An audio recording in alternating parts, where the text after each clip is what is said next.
Titagarh rail systems limited 1997 में इस company की हुई थी शुरुआत, और रेलवे के लिए पैसेंजर कोच बनाने में ये दिग्गज कंपनी है। वैगन्स बनाने के मामले में देश की सबसे बड़ी प्राइवेट कंपनी है।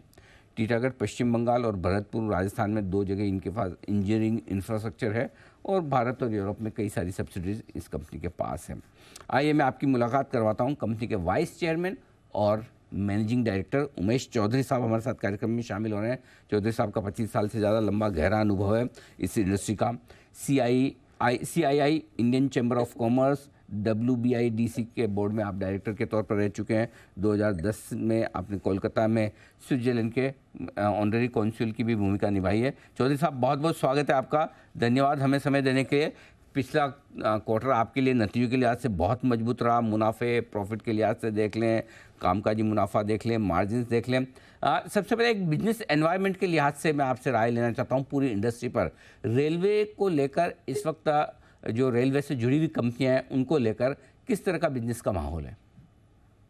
जी नमस्कार अनिल जी, बहुत बहुत धन्यवाद आपके शो में मुझे आमंत्रित करने के लिए। Thank you sir. जी, जहाँ तक रेलवे का सवाल है, रेलवे प्रधानमंत्री जी के द्वारा जो फोकस रेलवे को दिया गया है, ये बिल्कुल एक अपने आप में एक उदाहरण है, क्योंकि इंडिया में जो लॉजिस्टिक्स कॉस्ट है उसे कम करने के लिए और इंडिया को 5, 7 या 10 ट्रिलियन डॉलर की इकोनॉमी बनाने के लिए जो logistics cost as a percentage of GDP को कम करना है, और वो करने के लिए रेलवे को आगे बढ़ाना ही पड़ेगा। ये प्रधानमंत्री जी ने और उनके पूरी मंत्रिमंडल ने बखूबी इस चीज को समझा है और इस चीज को रिकॉग्नाइज किया है।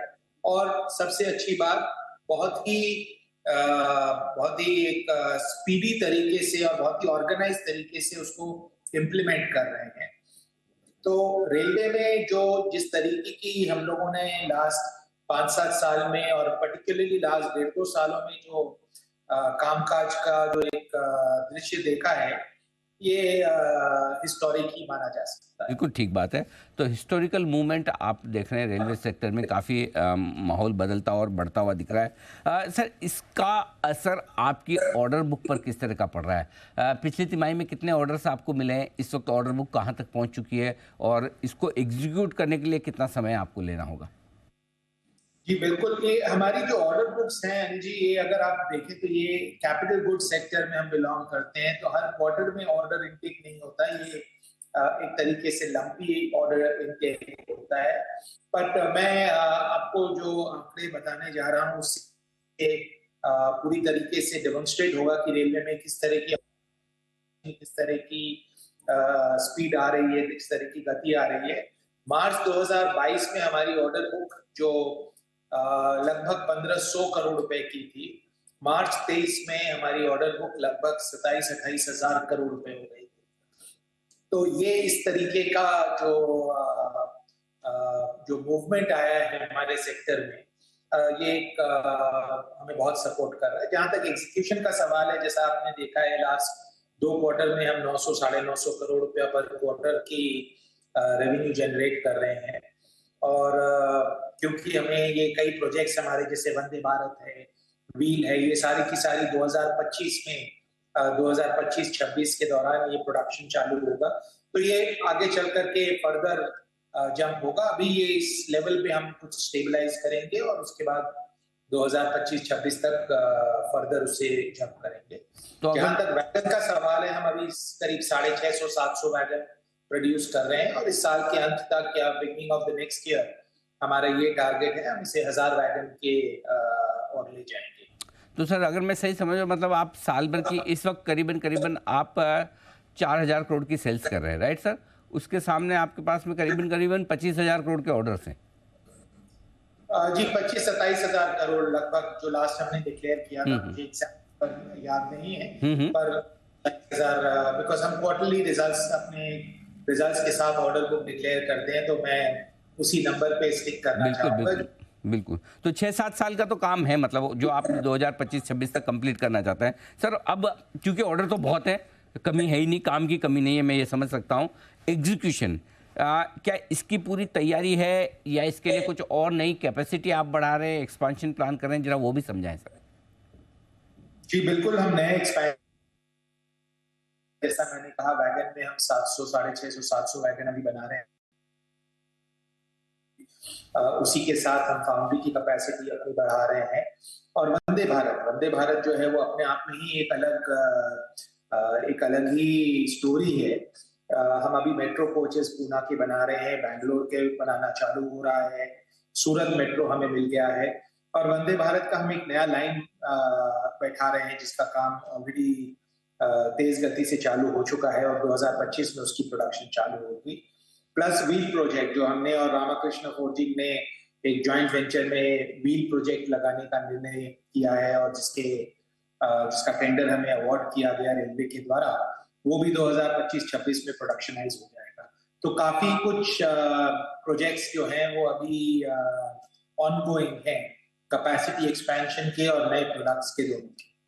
चौधरी साहब, ये वंदे भारत वाले जो आपके ऑर्डर्स हैं, इसकी डिलीवरी शुरू हो गई है या अभी काम चल रहा है इस पर? नहीं जी, पहली ट्रेन हमारी वंदे भारत की शेड्यूल है 2025 जून में। ओके। जो पहली ट्रेन बनेगी, और ये एक वंदे भारत नया जनरेशन का होगा, क्योंकि इसमें बहुत सारे बदलाव हो रहे हैं। इसमें एक तो स्लीपर कोच होगा, ये लॉन्ग डिस्टेंस ट्रेनों को रिप्लेस करेगा या इनहांस करेगा। फिर इसमें जो स्टील है वो ऑस्टेनेटिक स्टेनलेस स्टील लगाई जा रही है, और हमारी जो इटालियन कंपनी है उसके कोलैबोरेशन में उसके साथ हम इसे पूरी तरीके से डिजाइन कर रहे हैं। तो हमारी ये पूरी कोशिश है और हमारा पूरा विश्वास है कि इसे हम एक नए वंदे भारत के रूप में प्रेजेंट करेंगे।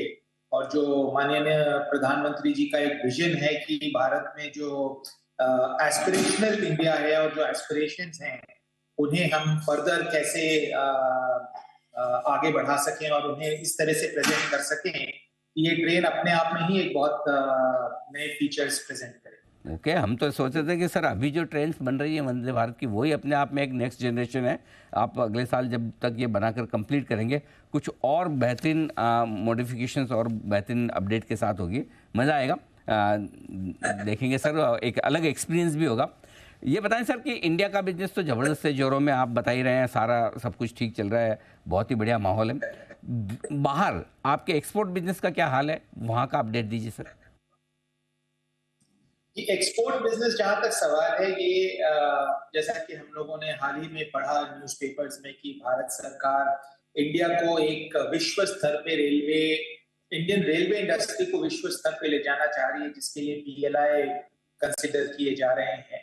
तो मेरा ये मानना है कि इंडियन रेलवे इंडस्ट्री जो है वो हमेशा एक सेकेंड टियर इंडस्ट्री रही है आजाद भारत में, जहाँ पे हम टेक्नोलॉजी सिर्फ यूरोप से और विदेशों से लाते थे और यहाँ पे उसकी प्रोडक्शन करते थे। बट ये सब जो नीतियां हैं भारत सरकार की, जो लोकल फॉर ग्लोबल की और PLI अगर आ जाता, ठीक बात है। तो जी जी जी बिल्कुल। तो ये उमेश चौधरी साहब की तरफ से आउटलुक आता हूँ। इंडियन बिजनेस बहुत ही मजबूती और बहुत ही स्ट्रेंथ के साथ आगे बढ़ता हुआ दिख रहा है। बड़ा स्ट्रॉन्ग आउटलुक है अगले 3-4 साल के लिए, रेवेन्यू के लिहाज से भी, और आप देख ही सकते हैं दमदार परफॉर्मेंस दिख रही है। बहुत बहुत धन्यवाद चौधरी साहब समय देने के लिए और बताने के लिए।